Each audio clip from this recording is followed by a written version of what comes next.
Hello, this is Hannah with Hannah Crafted Gifts, and I'm doing an intro long after the video you're about to see where I shared a tutorial on a box calendar that can count down to any occasion, in this case Christmas, because I wanted to add in a couple things. First of all, I wanted to show you the finished project. So I think at the beginning of my video I showed a sample that I had not quite finished. So here it is finished. This is not the Christmas countdown. This could be a countdown to anything. It still uses the Lights Aglow Designer Series paper, but it uses the black and gold because then that reminds me of New Year's most of all, but I think that could be for any occasion. And you can see I've added some of the embellishments. You're gonna get to see the design that is on the Christmas one as well. On the back here, this is one of the sentiments from the Brightest Glow stamp set that's part of that Lights Aglow suite. And hopefully the light's not making it shine out too much. This is gold embossed, so it is very shiny. It says, wishing you a season of hope and light. So I feel like that could go for any time of year. So just using the basic black and the very vanilla, I've got a calendar that could go for any month, any occasion, any celebration, any holiday, all year round. But here's the Christmas version with the traditional red and green, or in this case, cherry cobbler and soft succulent. Hopefully those numbers aren't backwards, but it says 25th for Christmas Day. And here's that very similar decoration on the back. So in the video you're about to see, I hadn't finished either of these and decided what the decoration on the back would be. This uses the Festive Foils Specialty Designer Series paper as well for those strips on the back. So I wanted you to see those. First of all, you can see pictures on my blog post and my social media of those. But I also wanted to tell you something very important about the numbers. So about halfway through my video, you'll notice that I made a mistake on the numbers. It's one extra number, so hopefully it doesn't throw you off too much if you missed this intro. But for one of the boxes, let's see, for instance, this red box, you want to have 0, 1, 2, and 3. Again, hopefully those are showing in the right orientation for you. 4 and 5. So 0, 1, 2, 3, 4, 5. So that'll be one of your boxes. On the other box, I had an extra number. So once again, you're going to start with 0, 1, 2, but then you're going to have 6, which can also be your 9, but 6, 7, and 8. So 0, 1, 2, 6, or 9, 7, and 8. And if you're using the Alphabest stamp set, which I recommend with its punch, the bundle, the 6 and the 9 are exactly the same. So whichever orientation you have it, it will make sense. That allows you to make all the combinations you'll need for at least every day of the month, 0 through 31. What I did in my tutorial you're about to see is I had an extra 3 for my green box. So for the 0, 1, 2, 6, or 9, 7, 8, I added a 3. And you don't need the 3 for that one. So hopefully that makes sense. I'm going to say it one more time. For one set of boxes, you need 0, 1, 2, 3, 4, 5. For the other box, you need 0, 1, 2, 6, or 9, 7, and 8.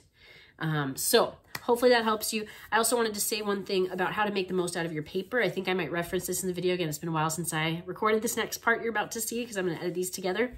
But in the tutorial, I think I talk about how to make the most of your cardstock for this project. So for the boxes, you can get 2 of the templates to make the box out of one sheet of 8.5 by 11.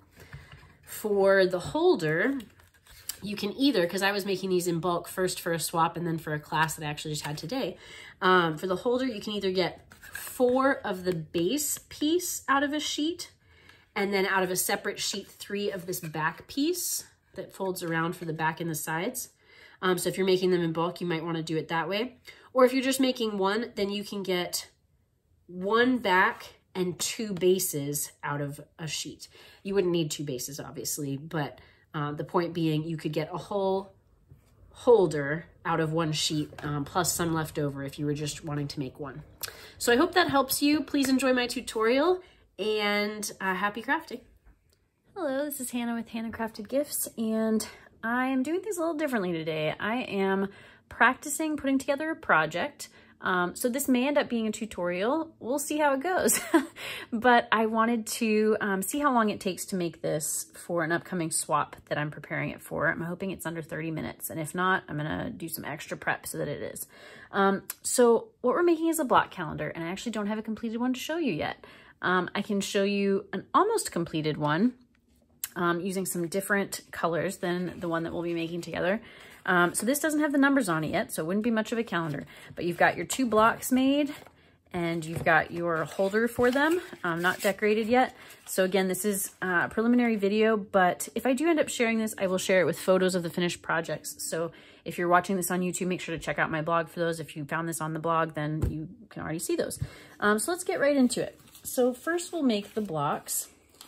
So I've got some paper pre-cut and scored, but I'll tell you what I did, kind of walk you through it. So if you had your cut paper trimmer rather, you would need 2 of these because you need 1 for each box and you need 2 boxes total.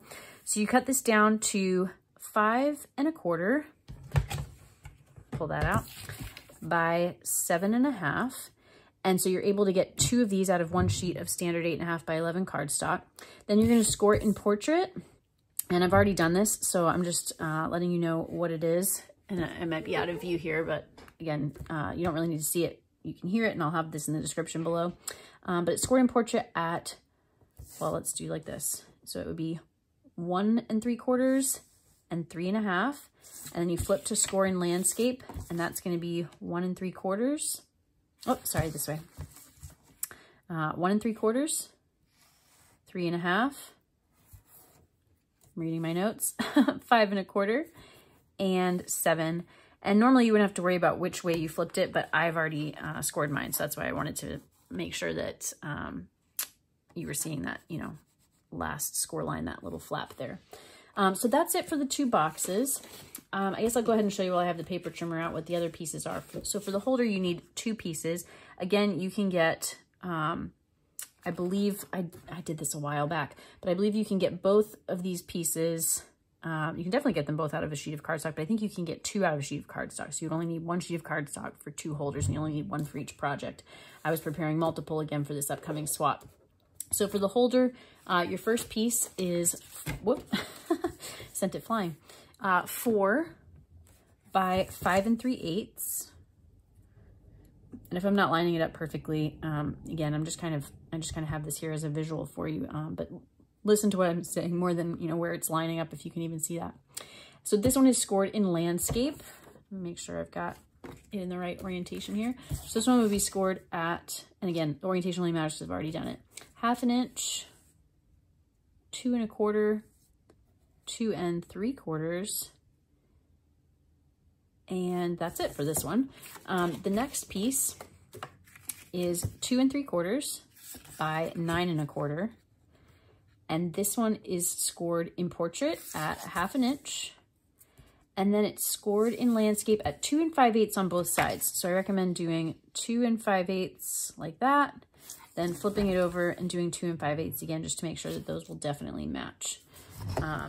So that's all you have to do for cut and score for the cardstock. You'll see I have some other pieces of paper later. But again, doing one of these boxes. So once you have it all scored, you're going to get your snips. And I have to see if I remember this. So I think the first thing you're going to do is this 1/2 inch flap on this side. You're going to cut up from the bottom to that first score line. And then you're going to miter that edge. Do the same thing the other way. So flip it over, cut from the bottom up to that first score line. Miter it. So there's that. Then you're going to cut up on all the score lines to the first intersecting score line. So up on the vertical to the horizontal. And that will create 4 equal flaps down here. This box ends up being 1 3/4 by 1 3/4, which also allows for your DSP, which is going to be just a little smaller than that to have a border. The DSP is 1 1/2 by 1 1/2 inch squares, and that way you're able to get the most out of a 6 by 6 or a 12 by 12 sheet. I used 6 by 6 DSP. You'll see in a minute the Light's Aglow Specialty DSP. So these dimensions just allow you to get the most out of your paper, which again, when you're making multiples, and so you only have so many sheets of a design of DSP, for instance, or maybe you're running low on cardstock, can be really helpful. All right, so now I've got 4 flaps at the top, 4 flaps on the bottom. And the last thing I'm gonna do is I'm going to trim a couple of these pieces. So I'm just gonna, every other one, cut it basically in half, and that's just to reduce some bulk. So I'm just gonna, doesn't have to be exact, but cut about half off that one, and then skip one, do the next one. Careful not to cut these two, and then do the same ones on the other side. So I'm gonna do the first one again. And hopefully I'm in view. My apologies if not. Again, I'll post pictures if I share this, not just of the finished projects or product, but of these steps along the way. So there you go. So that is what your template should look like. Now we're gonna go ahead and fold on all the score lines. So once you've cut flaps, it's a little harder to fold, but it can still be done, and it is helpful to miter. I'll get my bone folder. That way these boxes are just really extra sturdy. Do the other side. Again, if you're watching this video as a tutorial, I was doing this kind of as a practice run to see how long it would take to make this project from scratch. So feel free to skip ahead if you're just wanting to get to whatever the next step is, or check out the description below because that'll have some instructions as well. Again, at least that's my plan. We'll see what happens. So now I'm folding on the other orientation score lines. Last one. All right, so now to put this together. So I love when it's easy, and this one sure is. So you just fold in the 1/2 inch flap, put some glue there. Careful not to do too much. I think I might have done a little too much. It might squeeze out, but that's all right. I should be able to recover. So just a little on that 1/2 inch flap, and then you can just fold this in half. So you've got 1, 2, 3 score lines on that middle score line, the second one. Just fold and it will line right up. Just make sure that lies down flat. Give that multi-purpose liquid glue a chance to stick, and then make sure it's not sticking to more than it should. And then see, you've got the 2 opposite sides cut on top and bottom. And so that just allows you to fold those in and not have so much bulk with the overlapping. So I'm gonna fold those in and then go ahead and fold in the other 2. And sometimes you can check and see, like, sometimes one is gonna allow you to get it a little more flush, doing it one way like that. That way I like a little better. So I'm gonna go ahead and put glue. You could put glue on all the flaps, but you really only need it on this last one. Because it's not a box that opens, it's a completely enclosed box. And so if those first 2 flaps aren't glued down, it's not gonna like interfere with anything you're putting in the box, if that makes sense. Just using the bottom of my glue to press down. So again, the short sides in first, and then again, maybe do it one way and then the other way to see which way it kind of lines up a little more flush, or you can see like which way you did it before. So I'm gonna do it that way. So just glue on that second to last flap. So when I close the last one down, it'll stick. All right, and there's my box. This one you can't, you know, flip over and open up and press down with your glue. So I'm just giving that an extra little love. All right, so there's my box.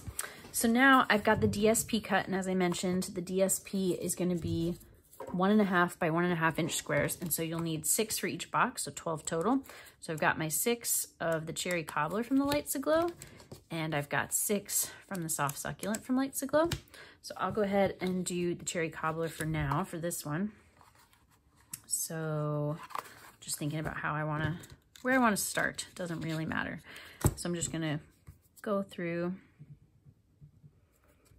and again, feel free to skip ahead on this. I'm kind of using this to time out my project.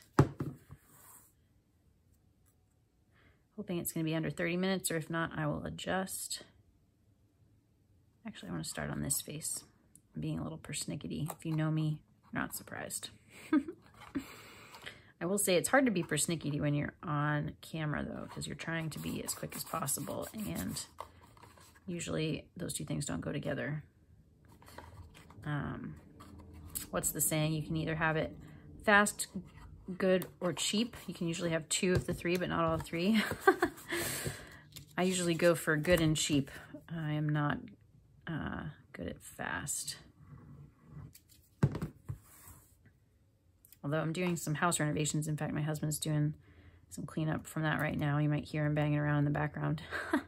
And I find myself wishing I could afford good and fast more than good and cheap, because it is a little hard to live in construction. But what a privilege to be able to have a space to even construct in the first place. I try to remember that. But I'll be honest, it does take some effort. So this could be, as you can probably tell from my color scheme, a holiday countdown, like to Christmas, but it could be a countdown for any holiday or occasion. It could even be counting down to a wedding, an anniversary, a baby due date. So even like very personal occasions or potential holidays. It could even just be an everyday calendar. We're going to be able to make every day of the month from 1 to 31. And so you could use it all year round if you wanted to do a more neutral color scheme. That's kind of why I did my first one. I'm still using light Aglow paper, but doing just the black and gold and some very vanilla in there. I thought that was particularly good for New Year's, but really could go for any holiday. You know, it'd even be good for the next holiday coming up. We have, at least that I know of, Halloween. All right, so my last couple squares, just been working my way around all 6 sides. So because you cut these at 1.5 by 1.5, you can get 16 out of a 6 by 6 sheet of DSP. That's a lot. Think how many you could get out of a 12 by 12. What's 16 times 4? I can't even do that math. So it just really maximizes the use of your supplies rather than having like little scraps left over. You use every bit of a sheet, and so maybe less sheets overall. All right, and you can see it leaves me a little border because again, the square, the box is 1 by 3/4, and then the DSP is 1.5. All right, so I keep trying to find what I kind of see as like the front of my box. It's the part that doesn't have any ends sticking out from having made the box. So now I'm going to do my numbers. So the numbers are the trickiest part of this, and they don't have to be tricky if you're watching along and you note this moment, take a screenshot or write it down. So you'll have 2 sets of numbers, and part of the reason why I did a red box and a green box was so that the numbers wouldn't get confused. So for one of your boxes, you'll need 0, 1, 2, 3, 4, 5. But for the next box, you don't pick up where you left off. You actually go back to 0, 1, oh, if I can get them, 2, 3, and then you do 6, 7, 8. And you might be wondering, where's the 9? Well, luckily, the 6 can be the 9. But this way, you'll be able to do every combination of numbers in a month from, again, 1 to 31. And this uses the Alphabest Bundle. So it's the Alphabest photopolymer stamp set, and then the, I think it's called Best Punch that goes along with it. And that's a great bundle because you get the whole alphabet, all the numbers, all these accents and symbols. You get the outline, but then also some images, or I guess designs, to make those little tags. And it's a really inexpensive bundle too. Plus, super cute punch, right? So lots of things you could do with it. This is just one of them. So I'm going to take my red numbers. I'll move my green ones out of the way for now. And I'm going to go ahead and put those on all the sides of my box. So again, just gluing them down. Normally I would like to use dimensionals for something like this, but because there'll be numbers on the bottom of the box, the dimensionals would probably, I was guessing, cause it to sit a little unevenly in its holder. And so I want it to have a little more stability. I'm just going to put that right about in the middle. There we go. So I've got 0. Now, when you're doing the different dates, you may have to have, like, for instance, in my case, I've got the red and the green box, right? So for some dates, the red box might be on the left, and for other dates, it might have to be on the right. Or, you know, in the case of this one, it would just be, you know, black on the left, black on the right, no matter what, but it might have to be, I might have to be switching them back and forth basically in order to get the right numbers in the right order for certain dates. But that's okay, because again, with the combination of 0 through 5 on one block, and then 0, 1, 2, 3, 6, 7, 8 on the other block, by switching them around from left to right, you'll always be able to make all the combinations you need. Hopefully that makes sense. So as I'm doing these, I'm, you know, centering them, but also trying to make sure that they kind of line up with the one before it. Because you will see at least a couple sides of the box. You'll see the front and you'll see the top in the holder. You might even get little peaks at the sides. So you just, you know, want to try to make sure that it looks neat and uniform. Those look pretty good. Now I'm going to do my 4 and 5. These ones obviously will be going a different direction than the ones on the top and bottom. Current top and bottom. There's really no true, you know, top, bottom, left, right side of the box. It's just depends what orientation you have it in. They will be going the same direction this way, just opposite directions this way, but that was inevitable,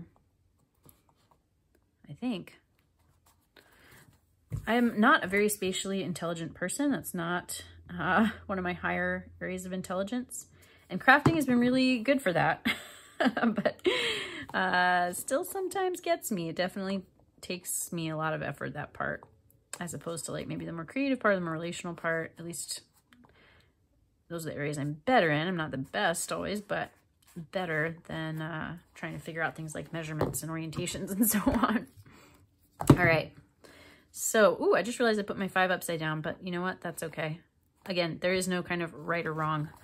So that's one box. And I guess, again, because I'm practicing the timing, I'll go ahead and make my second one. So this one should go a little quicker, but if you missed it the first time, you can watch again. So again, I'm starting on the 1/2 inch side, cutting off the first section with a mitered edge. That's that angled edge. Creating a little tab in the middle here.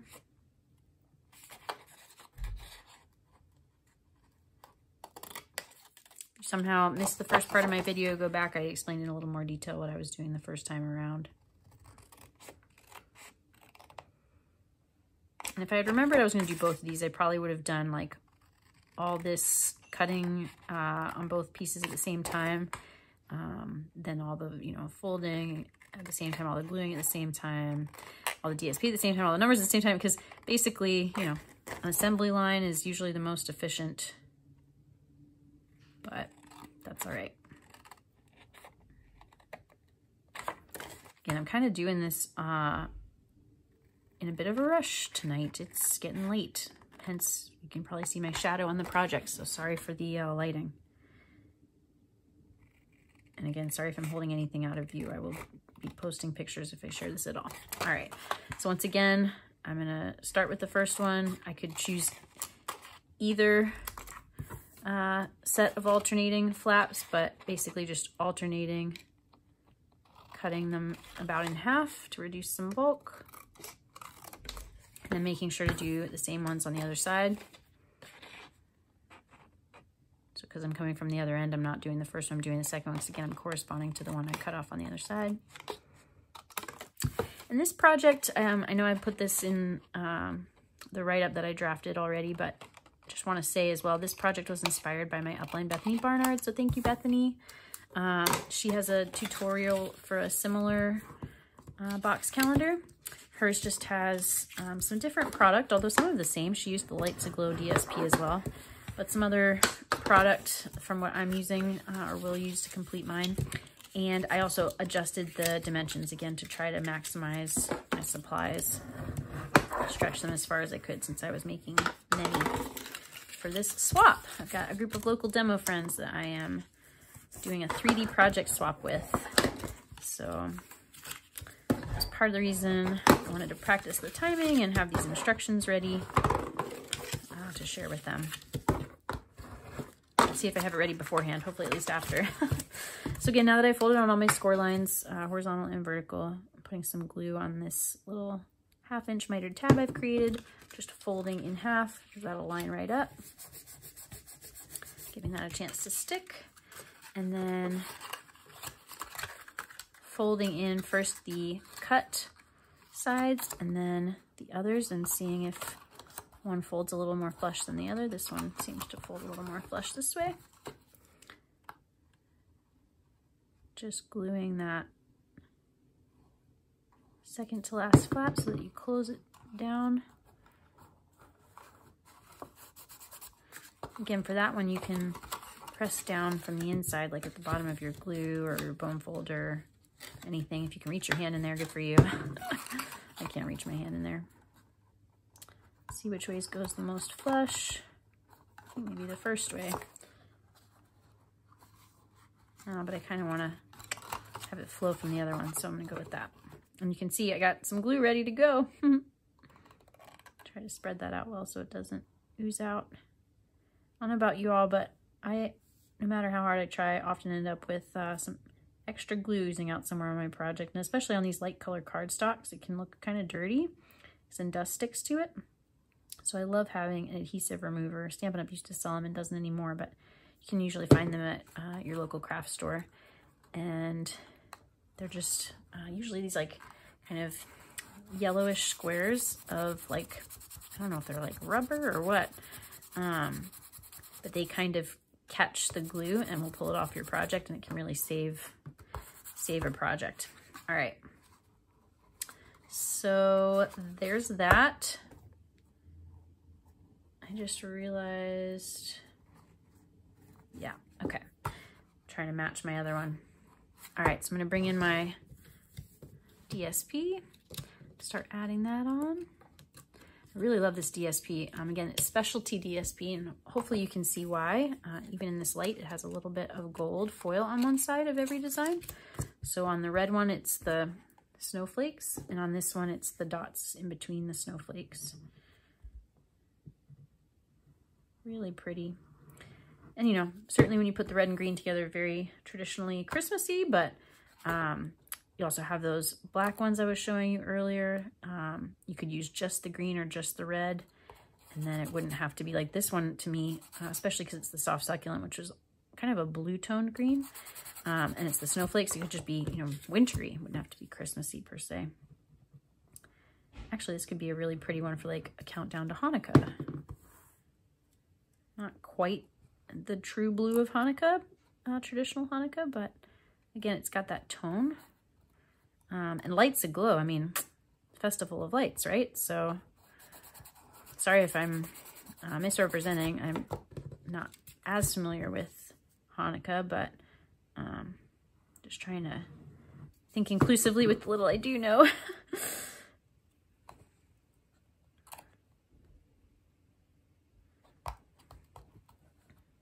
I am a red, well, I'm a neutrals person, but the accent color I tend to like the most in most contexts is red. But I love this soft succulent DSP. I think there's something about it that is just so pretty.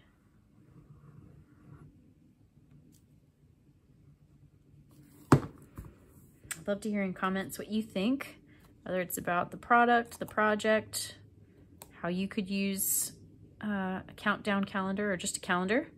I think this would make a great desk calendar for work, or again, you know, something to have at home, maybe like in your entry table, or if you've got kids, this could be a really fun way for them to look forward to an upcoming event. Again, holiday or occasion, or you could even use it as like, you know, well, I guess you can't count past 31 potentially, or I don't know, maybe 39. I haven't played with that, but maybe you could count higher. I don't know. I don't know if the numbers work out past 31. That's all I made sure they work. But I was going to say, you know, you could even use it with kids as like a counting the number of days that they meet a goal, whether that's like completing a chore or, you know, I don't know, some other behavior that you're trying to help them learn. I'd love to hear your all's ideas.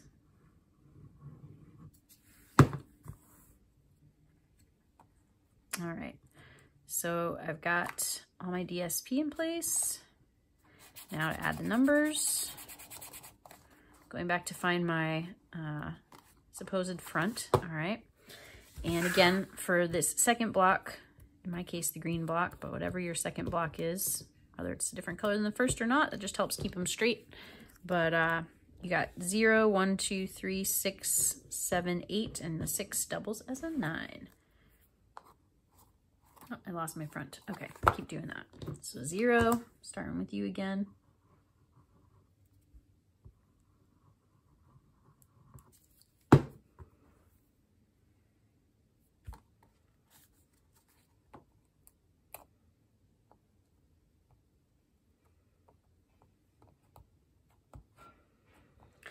I'm running out of things to say and energy to talk. It's been a long day. Oh, you can see I stamped once and it was my first stamp. And so first time using the stamp set as well. So the stamps were kind of conditioning, and I was using an ink spot, and I find, especially with those, sometimes, you know, you have to stamp once or twice to get it coming out a little more consistently. So I just flipped over my paper and stamped again. And I used a Stamparatus to stamp these numbers because, again, I'm making multiples. I did have to, since I was doing 2 different colors of ink, I did have to put out my first row of numbers, 0 through 5, and stamp those, and then,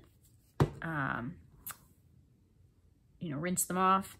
And I just used both sides of my Stamparatus board, so you can actually see here kind of what I was doing there.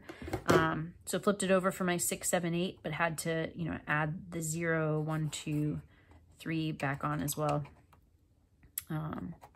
If you had 2 sets, like if you could borrow a friend's, then you could just, you know, have 1 through 5, or sorry, 0 through 5. Sorry if I said it wrong the first time. 0 through 5 on one side, and then, you know, using their doubles, have the 1, 2, 3, 6, 7, 8 on the other side. So you'd have 2 zeros, 2 1s, 2 2s, 2 3s. Hopefully that makes sense. But you can also just stamp them individually because, you know, maybe you're not making 8 or however many I made at once. Unless you're making these as gifts, I do think they could be good little gifts. Again, like great, maybe like colleague gifts for at the office. Who doesn't want to count down to like vacation or something? I used to have a countdown in my office to the next vacation. I always, you know, I'd come back from one vacation, I'd update it to the next one.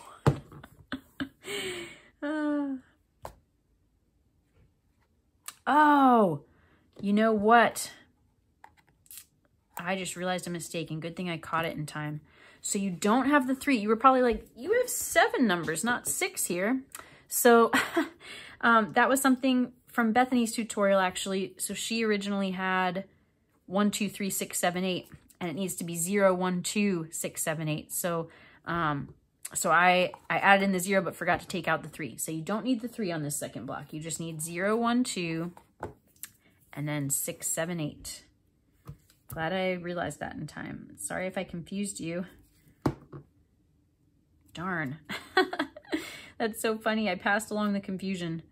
And maybe, you know, maybe wherever Bethany learned this from, they had the same thing, hence her confusion. So it's just like, it's like a game of telephone. It keeps passing on with the same misunderstanding. It happens. It happens to us all. I know it's reassuring to me when other people, especially those I look up to, you know, have moments of being human, because we all are, and it's helpful to remember, because I don't know about you, I tend to judge my humanness much more harshly than other people's humanness. So it's a good reminder to give grace to oneself. And also, you know, to not compare so harshly to others, because we're all alike in our humanity. All right. Well, on that kind of life lesson, personal revelation note, I am done. So I've got my 2 boxes. So you can see, I'm going to try it out right now. We can do 1, 2. Oh, see, this is where we'd have to switch. We'd have to go 0 on this side and 3 on this side and switch them. So, you know, you can go through all of the dates. Hopefully I will do that at a later time to make sure I'm getting it right. But let's go ahead and make our holder. So for this part, I've already talked about the sizes and the scoring that you need. So first we'll make the base. So you've got your 1/2 inch flap on the one side. That is actually going to fold back towards you. Again, I'm hoping I remember this correctly. It's been a long time since I started prepping this project. And the other 2 score lines that are kind of in the middle of your piece of cardstock, you're going to fold away from you. And I mean like the whole paper away from you. Those 2 do kind of fold up towards you in terms of valleys into mountains, whereas this one is kind of made even more valley, but hopefully that makes sense. So the 2 middle ones, the paper's folding away from you, and this last one, that 1/2 inch flap is folding back towards you. And you'll notice that when you lay the 2 edges flush, the 2 edges of the paper, you end up with this kind of slanted platform. That's what we want. So that way the boxes will kind of fall back towards the back. So they're less likely to pop out. All right. And then this piece, because we kind of assemble these at the same time, this piece we are going to cut out. So on this score line here, first score line in from the right-hand side up from the bottom, we're going to cut out a wedge. Another way to do it, well, I'll show you this way. So this way I'm going to cut from the bottom up to where those score lines meet. Hopefully you can see that, where the horizontal and vertical score line meet. And then again, kind of coming up the other side to cut out this little triangle. Another way to do that, if you aren't confident to start that way, is to cut up on the score line itself and then just miter the 2 edges. So cut out like 1/2 a triangle and 1/2 a triangle, or 2 little triangles. So you can either go for it from the start or come at it that way. And they don't have to be even, that's gonna bother me, but no one's gonna see it. And hopefully I'll forget. All right, so folding on all my score lines again.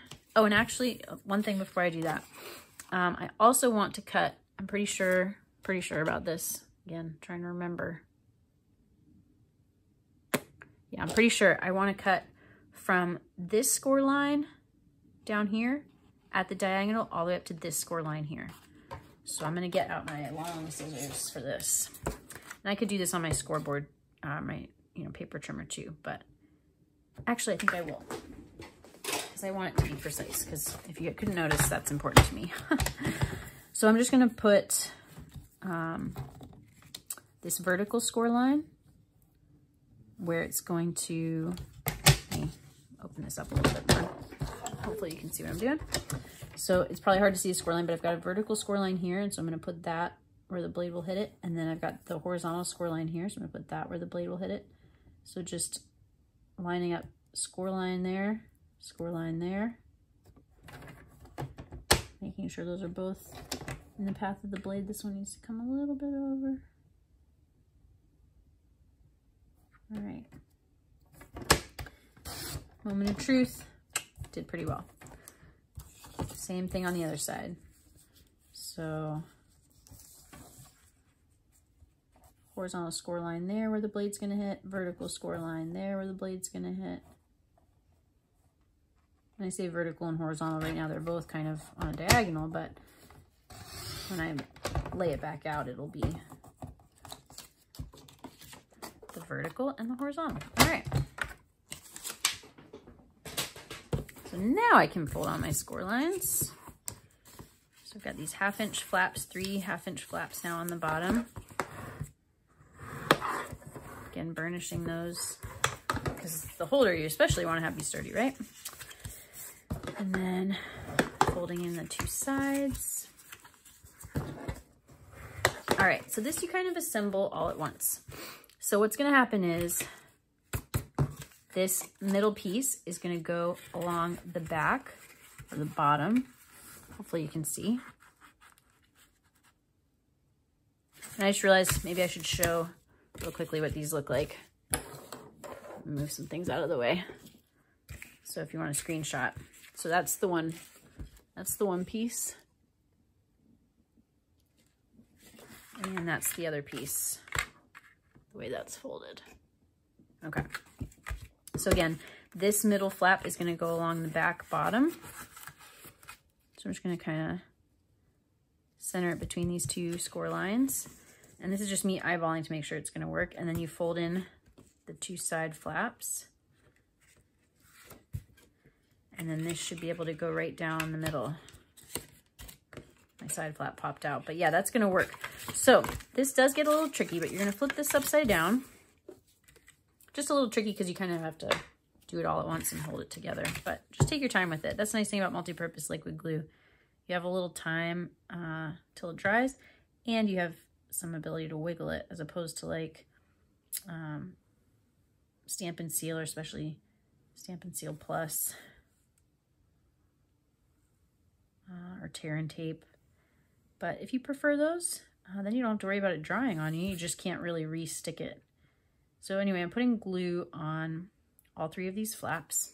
I tap my glue so it doesn't dry out, speaking of drying glue. All right. And again, we're just gonna take it real slow. So I'm gonna start, let me kind of hold it up here. You see? I'm gonna start by lining up the fold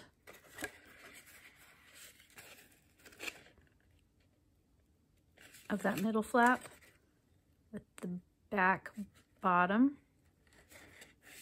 of my other piece. All right, so I've got those, and then I'm gonna fold in my two sides. Oh, I got it a little off center. See, this is where the wiggle time comes in key. Let's see if it's still wiggleable. Needs to slide up just a little bit. Oh, not so wiggly, but I think I got it. All right.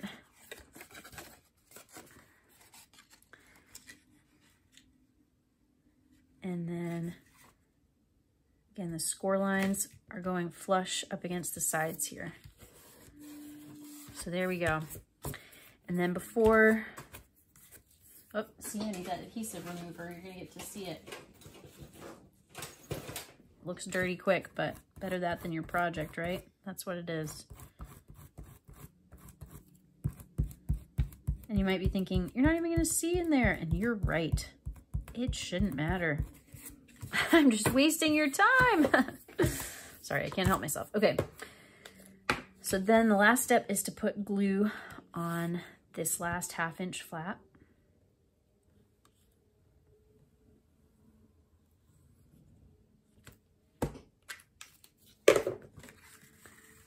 And want to lay that as flush against the back as we can, right up in that fold. Hopefully you can see that.